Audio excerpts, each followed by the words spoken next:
View, they are not really very close to the MRT, albeit within 1 km of Nanhua, but not close to MRT and absolutely no amenities over there. Them being to average out 3.8 to 3.9% returns is very, very good already. Next up, my comparison was Lake Grand versus Clement Canopy, then versus Parc Riviera lah. So now case study over in Clementi. Before we go into West Coast, right, to summarize that, which one would I see? Do I see Parc Clementis and Clairvaughn moving towards Clairvaughn, the same developer as Clement Canopy? So I expect, and they were able to stage their prices up a little bit after the launch. So I see good trajectory over there, and also they're going to have the benefit of that plot that is in between Clement Canopy and Clairvaughn to be launched real soon. Maybe UOL will do a hat trick and take up all 3 sites.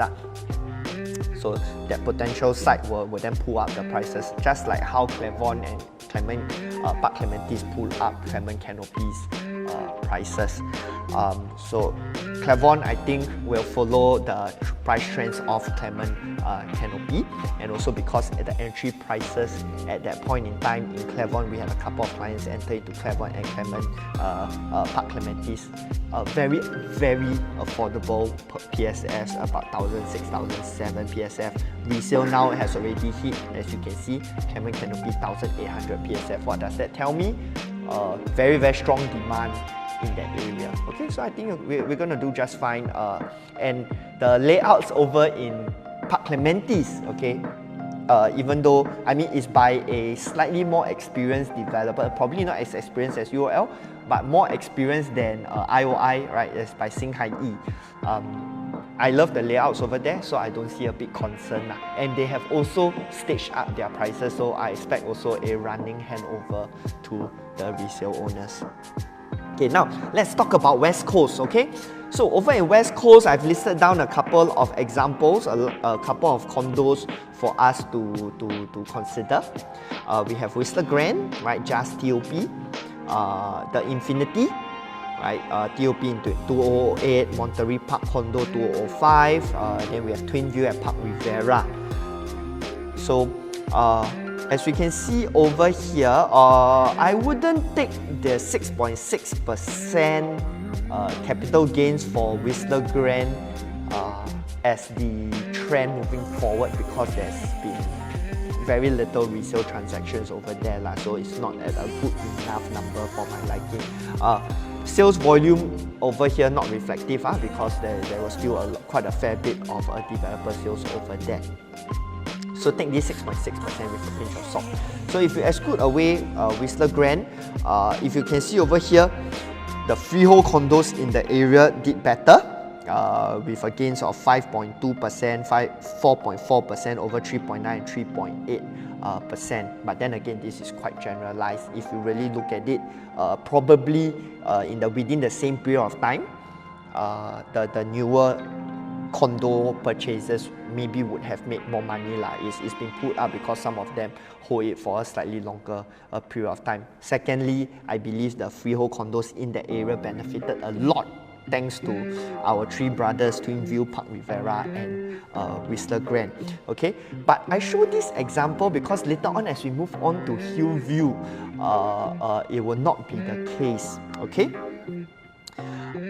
so even though if we look at these numbers, they don't look very, very, we look at, let me draw, if we look at these numbers,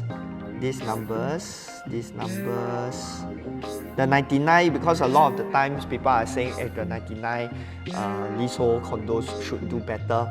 In this case, the freehold actually did better. The fact that Parc Riviera, Twin View, they are not really very close to the MRT, albeit within 1 km of Nanhua, but not close to MRT and absolutely no amenities over there. Them being to average out 3.8 to 3.9% returns is very, very good already. Hello, sorry to interrupt. We'd like to take the opportunity to thank you for watching the video and also to share why we do what we do.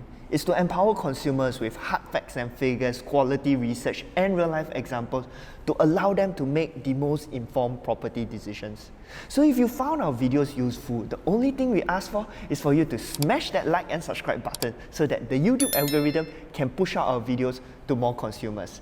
Thank you, and back to the video. Okay? Very, very good. What are some of the reasons why they have made this amount of money? Actually, if you go to the previous slide, low entry price. I think that's as clear or as simple answer that I can give you. They offered a very, very low entry price into the private property market. Because if you really look at it over in the West, there's also not that much HDB upgrader demand as compared, let's say, to the Northeast. But yet the performance is very, very good. So this is just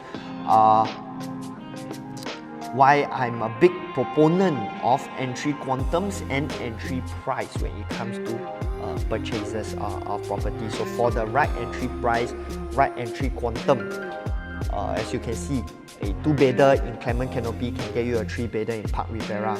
Doesn't need to be near the MRT, right? As long as the price is right, you will still make profits. Okay. Now, so it's okay to be a 99 in a freehold area. We have seen that in the multiple case studies that we have done. You will not die. But as we move on to the next one,